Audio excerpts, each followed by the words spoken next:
नमस्कार दोस्तों, कैसे हैं आप लोग। आशा करता हूँ कि आप लोगों की प्रिपरेशन एकदम मस्त चल रही होगी। तो घर में सब ठीक ठाक, मम्मी पापा भाई बहन चाचा चाची दादा ताऊ एकदम मस्त होंगे। तो जैसे कि आप लोग जानते हो, हम इस चैनल के अंदर क्लास 10th का मैथ्स का सिलेबस कंप्लीट कर रहे हैं और हमने प्रीवियस वीडियो के अंदर एक्सरसाइज 5.2 के 4 क्वेश्चंस किए थे। तो आज हम इस वीडियो के अंदर नेक्स्ट 4 क्वेश्चंस कंप्लीट करेंगे, मतलब पूरी एक्सरसाइज 5.2 को कंप्लीट करेंगे। ठीक है, हमने अपने प्रीवियस वीडियो के अंदर क्वेश्चन नंबर 16 पे छोड़ा था, तो आज हम क्वेश्चन नंबर 17 से स्टार्ट करेंगे। तो मैंने छोटा सा एक बदलाव किया है कि हमारे पास ए एन का फॉर्मूला क्या होता है। ए एन का फॉर्मूला है आपके पास a plus n minus one multiply by t. ठीक है, इससे रिलेटेड जितने भी क्वेश्चन है आपके, किसमें, एनसीईआरटी में आपको क्वेश्चन कहाँ से मिलते हैं, मतलब आप क्लास 10th का मैथ्स कहाँ से पढ़ोगे, एनसीईआरटी या फिर आर एस और आर डी शर्मा, एक और बुक है ABCD करके। ठीक है, छोड़ो उसको, एनसीईआरटी या आर एस या आर डी।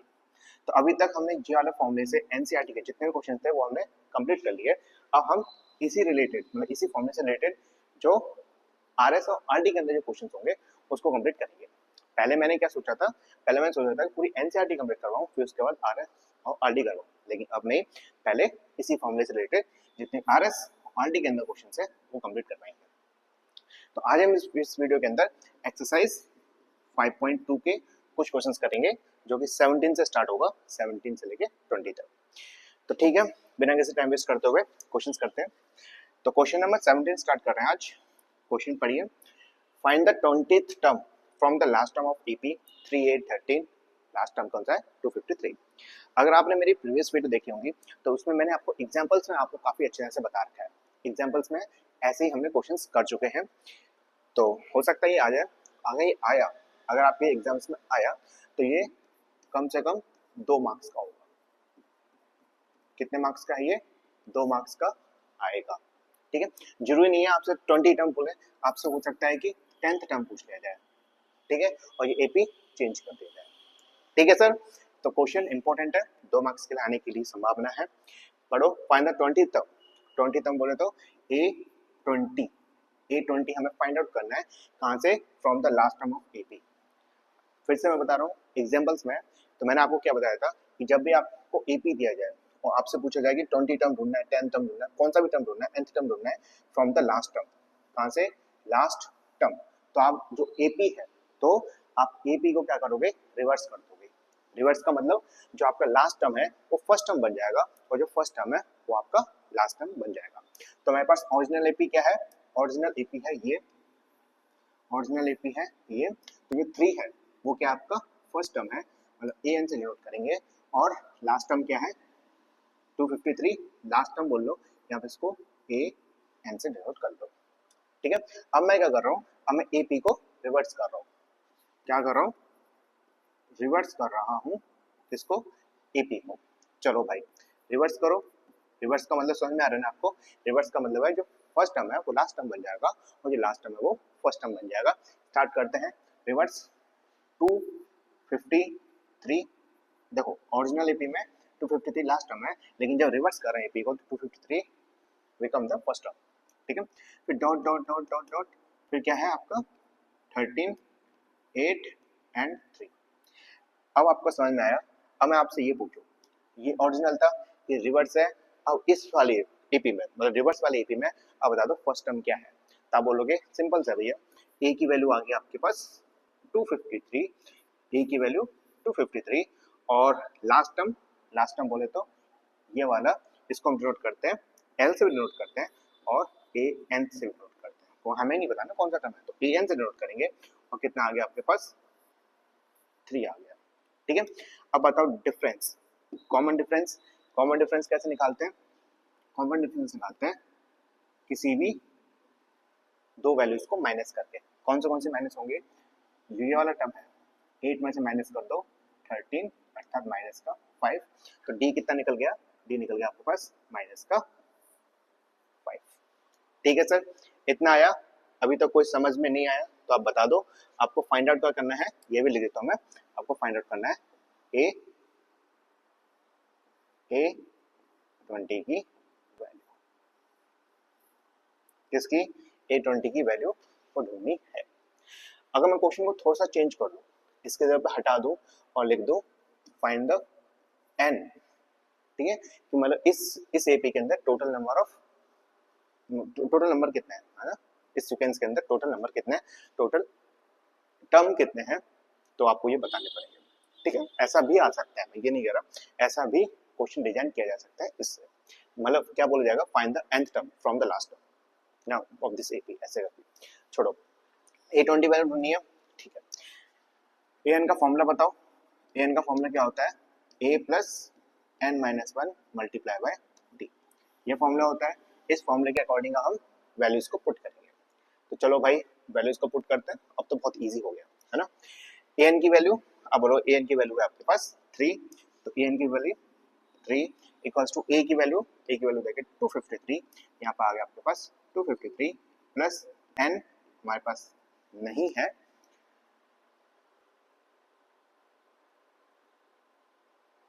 नहीं इसको करने की क्या जरूरत है भाई, हमें डायरेक्ट A20 चाहिए ना, A20, ठीक है। तो ये आ गया A20। अच्छा इसको कैसे लिखा जा सकता है, अब लोग इसको लिखा जाता है a प्लस 19d, ये लिखा जा सकता है ना, ठीक है। तो बताओ a की वैल्यू 253, यहाँ पर आ गया 253 प्लस 19 और d की वैल्यू कितनी है -5, यहाँ पर हो गया माइनस का 5, ठीक है, इक्वल्स टू 253 प्लस माइनस देखो जो मैं पहले ढूंढ रहा था ना, वो मैं n की वैल्यू ढूंढ रहा था, मेरे दिमाग के अंदर वो जो मैंने काटा था ना n की वैल्यू, वो चल गया था, ठीक है। उसके लिए हम माफी मांगते हैं। हमें ढूंढना क्या था एक्चुअली, हमें A20 ढूंढना था और मेरे दिमाग में चल रहा था nth ढूंढना है, n की वैल्यू ढूंढनी है, इसलिए मैंने प्रीवियस वीडियो डाल दिया था, ठीक है। इसको मल्टीप्लाई करो, 19 मल्टीप्लाई करो 5 से, 9 5 जा 45, 5 चौके 9, ठीक है। तो कितना आ गया ये आ गया आपके पास 95। अब दोनों को माइनस करो, 253 माइनस 95, तो यहाँ पर जाएगा 4, यहाँ पर जाएगा 13, अब 5 उधर गया, 8 इधर आया, 8 ये इधर गया, ये 14 गया, ये 1 गया, तो 9 5 और ये 1, सही है ना। हाँ तो A20 की वैल्यू कितनी आई, यहाँ पर हो गए A20 इक्वल्स टू 158, ये आपके पास आंसर है। समझ में आ गया ना, बहुत इजी है, कुछ नहीं है, समझ में आ गया सर, आ गया पक्का, ठीक। अगर मैं क्वेश्चन को थोड़ा सा चेंज कर दूं, सोचो जरूर तो नहीं यही है, सोचो अगर मैं क्वेश्चन को थोड़ा सा चेंज कर दूं और यहाँ पर लिख दूं 20 की जगह पे A10, थोड़ा इजी से लेते हैं, तो कैसे करोगे बताओ, A10 को कैसे लिखा जाता है, A10 को लिखा जाएगा a प्लस 9d, तो यहाँ पर आएगा A10, a की वैल्यू 253 प्लस 9 माइनस 5, तो यहाँ पर कितना आएगा 253 प्लस माइनस 9 5 जा 45, माइनस करेंगे तो कितना जाएगा, माइनस करोगे तो कितना जाएगा, ये गया 8, ये गया 0, ये आया 2, ठीक है, सही है ना। 8 9 10 11 12 13, एक हासिल, तो एक 5, A10 की वैल्यू कितनी आएगी 208, ठीक है सर, निकल गया, समझ में आ गया ना। अब करते हैं हम नेक्स्ट क्वेश्चन नंबर 18, पढ़ो, the sum of the fourth term and the eighth term of AP is 24 and the sum of the sixth term and the 10th term is 44, find the first three term of AP। अगर मैं इसको star दूं तो इसको star मिलेंगे चार stars हैं, अगर इसको मैं मार्क्स दूं तो ये है आपका 5 मार्क्स का, अच्छा क्वेश्चन है, 5 मार्क्स के लिए है ये क्वेश्चन, ठीक है। स्टार्ट करते हैं, क्या बोल रहा है, सम मतलब प्लस करना है किसको, फोर्थ टर्म और एट्थ टर्म को, तो हमारे पास कितना एपी निकलता है, मतलब उनका सम कितना निकलता है, सम निकलता है आपका 24, इसका मतलब जो ए फोर्थ प्लस ए 8 है वो कितना है, वो आपके पास 24, ठीक है। एक ये है, आगे पढ़ो, sum of the sixth term and the 10th term is 44, मतलब A6 सिक्स्थ टर्म और A10 इक्वल्स टू 44 है, समझ में आया ना। A4 प्लस A8 24 और A6 प्लस A10 कितना 44। तो आपको क्या ढूंढना है, find the first three term of AP। तो देखो AP के लिए हमें दो चीज चाहिए, पहला A की वैल्यू, दूसरी D की वैल्यू।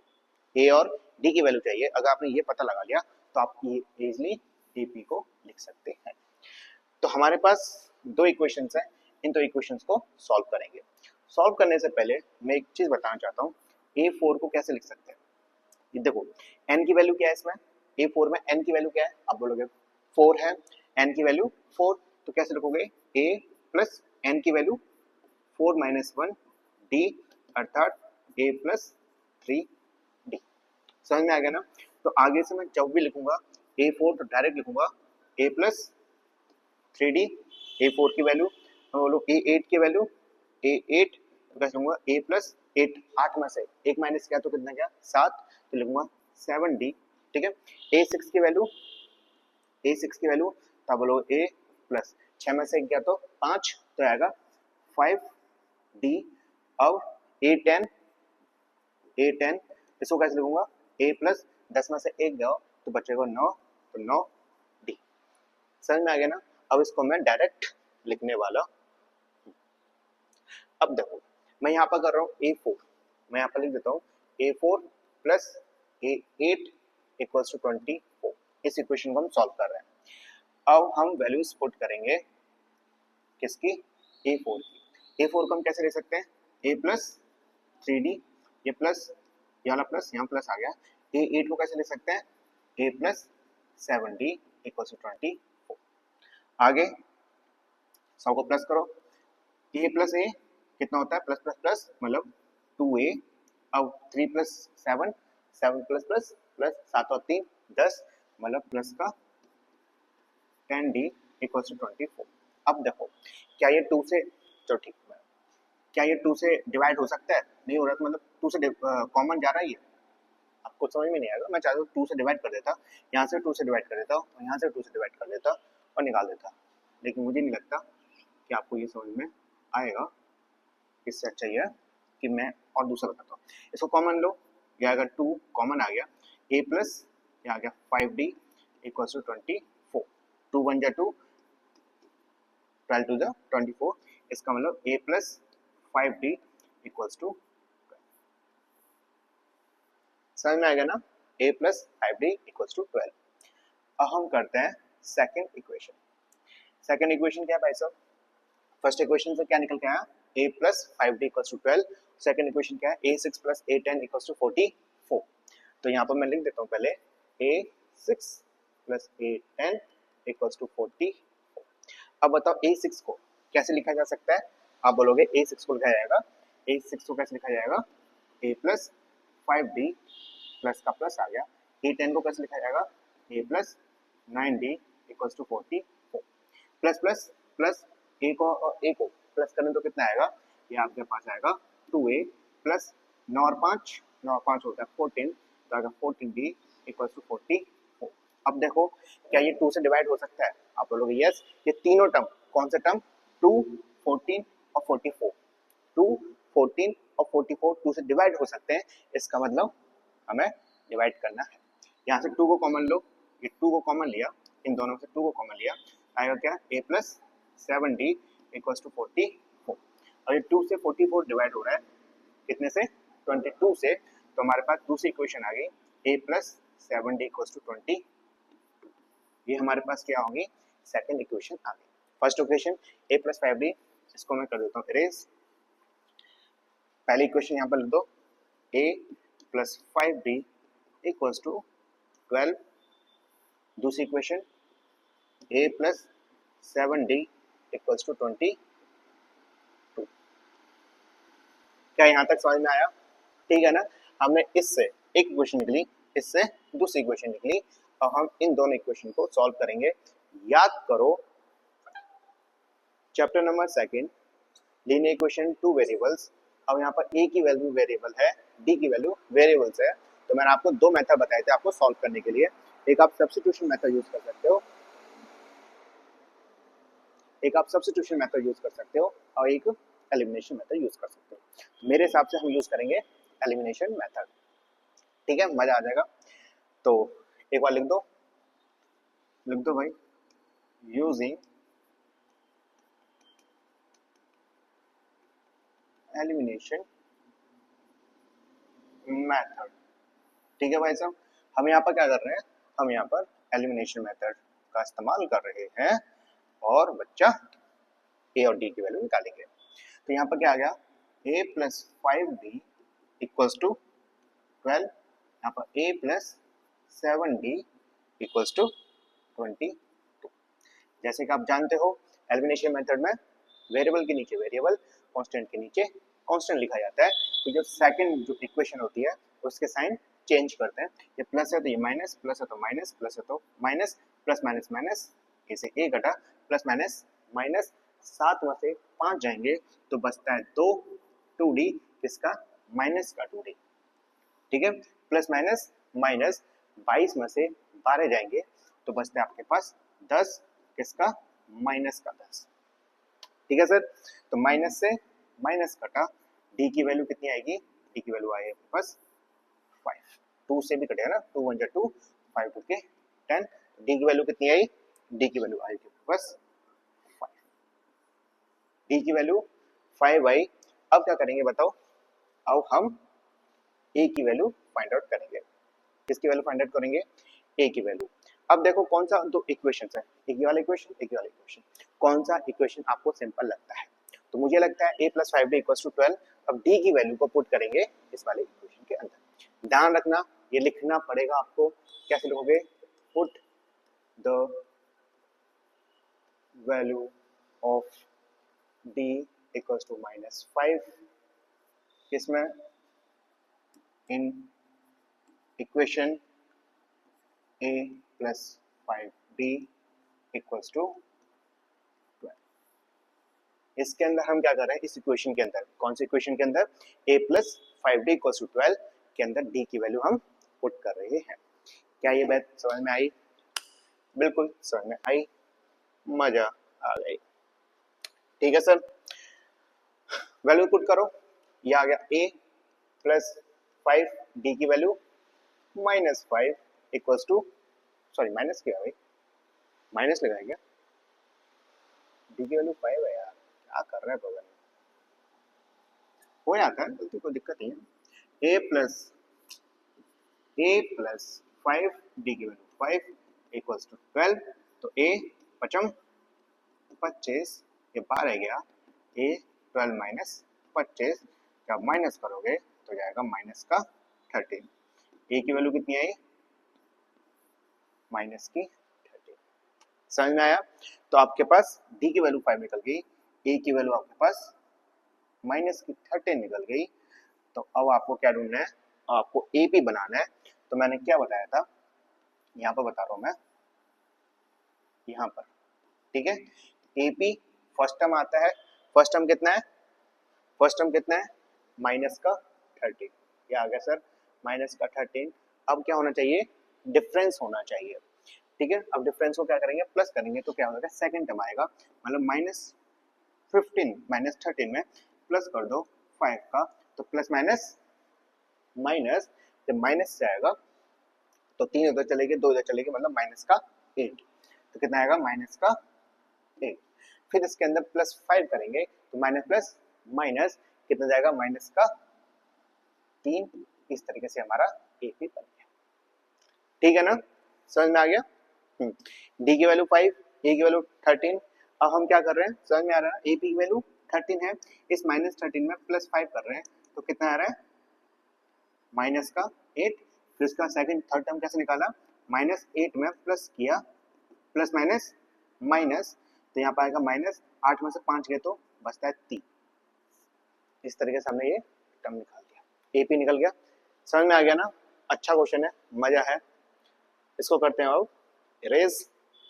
हम करते हैं क्वेश्चन नंबर 19 पढ़ो भाई। मजा आ रहा है ना, मजा आ रहा होगा। Subba Rao started work in 1995 at an annual salary of 5,000 and received an increment of 200 रुपया each year, है ना, 200 रुपया प्रत्येक साल क्या हो रहा है, बढ़ रहा है। ठीक है, in which year did his income reach 7,000। मतलब मैं समझाता हूँ, सुब्बा राव है, उन्होंने 1995 में काम करना स्टार्ट किया, तो ये आ गया आपके पास 1995 में काम करना स्टार्ट किया, जिनके एनुअल सैलरी, एनुअल बोले तो ईयरली, ठीक है, पूरे साल की सैलरी, एनुअली सैलरी कितनी है, 5,000 रुपए। कितनी है, 1995 में कितने रुपए मिलते हैं सुब्बा राव जी को, मिलते हैं 5,000 रुपए। फिर क्या बोल रहा है कि प्रत्येक साल, हर साल, प्रत्येक साल उनके कितने रुपए बढ़ जाते हैं, 200 रुपए बढ़ जाते हैं। कहने का मतलब ये है, फिर 1996 में उनको कितनी सैलरी हो जाएगी, मतलब हर साल में, हर एक साल में 200 रुपया का इंक्रीमेंट होगा, 200 रुपए बढ़ जाएंगे। समझ में आ रहा है, जैसे कि 1995 में 5,000 थी, अब आगे जाके मतलब 1996 में कितने रुपए हो जाएंगे, हो जाएंगे 5,200। फिर उसके बाद 1997 में कितने का इंक्रीमेंट हो रहा है, प्रत्येक साल 200 रुपए का। इसका मतलब कितनी सैलरी हो जाएगी सुब्बा राव 1997 के अंदर, 5,400 की। तो आपको फाइंड आउट क्या करना है, आपको फाइंड आउट करना है कि कितने सालों में सुब्बा राव की सैलरी 7,000 हो जाएगी। कितने सालों में सुब्बा राव की सैलरी कितनी हो जाएगी, 7,000 हो जाएगी। आपको ये फाइंड आउट करना है कौन से साल में। तो देखो यहाँ से स्टार्ट किया ना, यहाँ से क्या किया हमने, स्टार्ट किया, तो ये होगी आपकी, ये होगी फर्स्ट ईयर, पहली साल, फिर ये सेकंड साल, फिर ये थर्ड साल, ऐसे कर करके हमें nth साल ढूंढनी है। मतलब कितने सालों बाद सुब्बा राव की जो सैलरी है, इनकम है, वो कितनी हो जानी चाहिए, 7,000 हो जानी चाहिए। तो आप गौर से देखो, क्या ये आपको एपी नहीं लग रहा, आप बोलोगे यस एपी है ये। कैसे एपी है, ए की वैल्यू कितनी है, ए की वैल्यू आपके पास 500 और डी की वैल्यू कितनी है, डी कितना इंक्रीमेंट हो रहा है, कितना कॉमन डिफरेंस निकल रहा है, तब बोलोगे कॉमन डिफरेंस निकल रहा है आपका 200। ए एन की वैल्यू, ये nth टर्म है, तो ये किसकी वैल्यू है, ये आपकी ए एन की वैल्यू है। तो ये आपकी ए एन की वैल्यू कितनी होगी, 7,000, ठीक है। अब फाइंड आउट क्या करना है आपको फाइंड आउट करना है एन की वैल्यू। यहाँ पे लिख देते हैं, आपको फाइंड आउट क्या करना है, एन आपको फाइंड आउट करना है। समझ में आ गया ना। फर्स्ट साल मतलब पहली साल कौन सी है, 1995, उसमें 5,000 रुपए है। सेकंड ईयर में मतलब 1996 में 5,200, थर्ड ईयर मतलब 1997 कितने, 5,400। तो ए की वैल्यू 5,000, डी की वैल्यू 200, ए एन की वैल्यू 7,000। आपको कौन सा ढूंढना है, आपको ढूंढना है एन की वैल्यू, मतलब कौन सी साल में, कितने साल बाद जो सुब्बा राव की सैलरी है वो 7,000 हो जाएगी। तो वही है, एपी दिख रहा है साफ साफ, आपको क्या लगाना है, फॉर्मूला लगाना है और डायरेक्टली आंसर मिल जाएगा। N a plus n minus 1 multiply by d. अब इस क्वेश्चन के अकॉर्डिंग वैल्यूज को डालो। एन की वैल्यू 7,000, तो एन की वैल्यू पुट कर दी हमने 7,000 इक्वल्स टू ए की वैल्यू आपके पास 5,000 वैल्यू पुट कर दी, प्लस एन माइनस 1, एन तो हमें फाइंड आउट करना है, और डी की वैल्यू आपके पास 200, तो यहाँ मल्टीप्लाई कर दिया हमने 200। अब क्या होगा, 5,000 इधर आएगा, तो 7,000 में से माइनस कर दो आप 5,000 को, और यहाँ पर क्या है n माइनस 1 मल्टीप्लाई बाय 200, ठीक है। इन दोनों को जब माइनस करेंगे, 7 में से 5 गए तो 5, 6, 7 मतलब 2, तो यहाँ पर आया 2,000 इक्वल्स टू n माइनस 1, और यहाँ पर कितना है 200। आप चाहे तो डायरेक्ट काट दो, 0 से 0, 0 0 और 2 से 10, लेकिन आपको समझ में नहीं आएगा, इसलिए मैं थोड़ा सा अच्छी तरह से लिख देता हूँ। यहाँ पर कितना आएगा, 1 2 3 डिवाइडेड बाय 1 2। अब क्या होता है बताओ, अब होगा कट्टम पिट्टी, जिससे 0 से 0 कटेगा, 0 से 0 कटेगा, और 2 को डिवाइड करेंगे 20 से, तो कितनी वैल्यू आएगी 10, तो n माइनस 1 इक्वल्स टू 10, तो n की वैल्यू माइनस 1 उधर जाएगा, तो आएगा प्लस के अंदर, n की वैल्यू मतलब 11 साल बाद, ठीक है, 11 साल बाद सुब्बा राव की सैलरी 7,000 हो जाएगी। तो कितने साल बाद ये हो जाएगी आपकी 11th ईयर, 11 साल बाद सुब्बा राव की सैलरी कितनी हो जाएगी? 7,000 हो जाएगी। क्वेश्चन समझ में आया? मजेदार क्वेश्चन है, कुछ भी नहीं है। क्वेश्चन आया ये, तो ये आएगा ओनली 2 मार्क्स के लिए। मैं होता तो ये 2 मार्क्स के लिए देता। ठीक है, आगे करते हैं। तो ये लास्ट क्वेश्चन है एक्सरसाइज 5.2 का।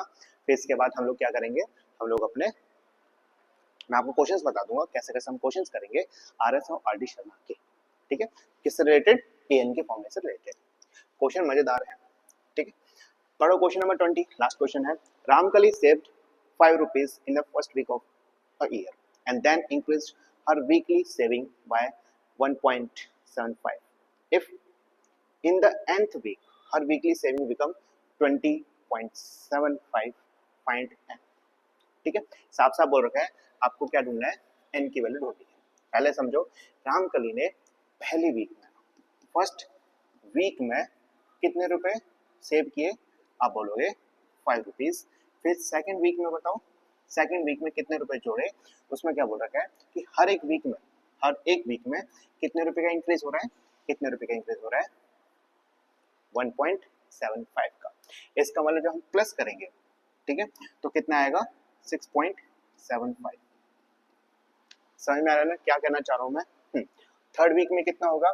थर्ड वीक में इन दोनों को प्लस कर देंगे, मतलब मैं समझाता हूँ। थर्ड वीक में मतलब 6.75 में प्लस हो जाएगा कितने का? 1.75 का। प्लस करेंगे 5 5 10, 7 और 7 14 और 1 15.1 6 और 2 6 7 और 8। तो थर्ड वीक में कितने रुपए हो जाएंगे? थर्ड वीक में हो जाएंगे उसके 8.50। ठीक है, आपसे क्या बोल रहा है कि कितने वीक्स के बाद, जो हमने प्रीवियस क्वेश्चन किया था वही है, कितने वीक्स के बाद, मतलब कितने वीक्स के बाद, मतलब nth की वैल्यू नहीं है, जो उसकी इनकम है मतलब सेविंग है वो कितनी हो जाएगी? 20 रुपया 75 पैसा। इनकम, वो पुराने वाला